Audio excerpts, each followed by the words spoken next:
ৰেজাউল কৰিম চৰকাৰ আমছুৰ প্ৰাক্তন সভাপতি সেই ৰেজাউল কৰিম চৰকাৰে যোগদান কৰিছে কংগ্ৰেছত যোগদান কৰাৰ পিছত ৰেজাউল কৰিম চৰকাৰে কি মন্তব্য কৰে কেনেদৰে ৰাজনৈতিক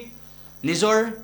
লক্ষ্য আগবঢ়াই নিয়াৰ সংকল্প লৈছে ৰেজাউল কৰিম চৰকাৰে সেয়া শুনাব বিচাৰিছো খোজ মিলাই শিৱসাগৰক ধুবুৰী বনাম ধুবুৰীক শিৱসাগৰ বনাই বৰাকক শিৱসাগৰ বনাই তিনিচুকীয়াক ধুবুৰী বনাই একেলগে একত্ৰিত কৰি সমন্বয়ৰ বাৰ্তাৰে উন্নয়নৰ বাৰ্তাৰে আমি একেলগে অসমখনক আগুৱাই লৈ যাম গতিকে এইখিনি কথা কৈ মই যেহেতু এই যাত্ৰাত এজন ক্ষুদ্ৰ সৈনিক মই এই ৰাজনৈতিক প্লেটফৰ্ম এটা বেলেগ প্লেটফৰ্মত আছিলো ৰাজনৈতিক প্লেটফৰ্মত কিন্তু মই একেবাৰে শিশু ইয়াত মই আটাইতকৈ অশিক্ষিত ব্যক্তি গতিকে এই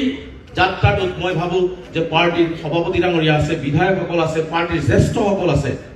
গতিকে প্ৰত্যেকজনে ব্যক্তিয়ে মোক যদি আপোনালোকে সদায় দিহা পৰামৰ্শ গঠনমূলক সমালোচনা গঠনমূলক পৰামৰ্শ দি মোক আগুৱাই দিয়ে মই নিশ্চিতভাৱে অসম আৰু অসমীয়া জাতিটোৰ কাৰণে বা অসমৰ সংখ্যালঘু জনগোষ্ঠীটোৰ কাৰণে বিভিন্ন জাতি জনগোষ্ঠীৰ কাৰণে একেলগে মই কাম কৰি খোজ মিলাই শিৱসাগৰক ধুবুৰী বনাম ধুবুৰীক শিৱসাগৰ বনাই বৰাকক শিৱসাগৰ বনাই তিনিচুকীয়াক ধুবুৰী বনাই একেলগে একত্ৰিত কৰি সমন্বয়ৰ বাৰ্তাৰে উন্নয়নৰ বাৰ্তাৰে আমি একেলগে অসমখনক আগুৱাই লৈ যাম গতিকে এইখিনি কথা কৈ মই যেহেতু এই যাত্ৰাত এজন ক্ষুদ্ৰ সৈনিক মই এই ৰাজনৈতিক প্লেটফৰ্ম এটা বেলেগ প্লেটফৰ্মত আছিলো ৰাজনৈতিক প্লেটফৰ্মত কিন্তু মই একেবাৰে শিশু ইয়াত মই আটাইতকৈ অশিক্ষিত ব্যক্তি গতিকে এই